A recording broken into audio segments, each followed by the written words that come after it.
এখন তোমাদেরকে দেখাবো কিভাবে ডিপ্লোমার প্রবেশপত্র অর্থাৎ অ্যাডমিট কার্ড ডাউনলোড করবা। তো প্রথমে চলে যাবা গুগলে, লিখবা PTEB, দেখো বিটিবি অ্যাডমিশন, এই যে উপরে লেখা আছে এই বিটিবি অ্যাডমিশন, এখানে ক্লিক করবা। বিটিবি অ্যাডমিশনের পরে এখানে যে প্রথমে যে ওয়েবসাইটটা আসবে, যেমন বিটিবি অ্যাডমিশন, এখানে ক্লিক করবা। ক্লিক করার পর দেখো এই যে উপরে লেখা আছে সরকারি প্রতিষ্ঠানে ভর্তির জন্য অ্যাডমিট কার্ড ডাউনলোড, এখানে ক্লিক করো। করার পরে দেখো এখানে রোল, বোর্ড,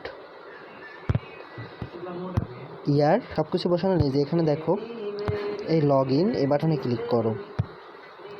এই লগ ইনে ক্লিক করো।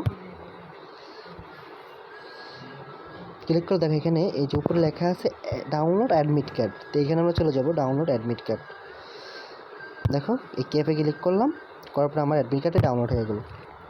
এই দেখো আমার অ্যাডমিট কার্ডটি চলে এসেছে, আমার অ্যাডমিট কার্ড ডাউনলোড হয়ে গেছে। তো তোমরা এই প্রসেস ফলো করে মাত্র 1 মিনিটে অ্যাডমিট কার্ডটি ডাউনলোড করে নেবে।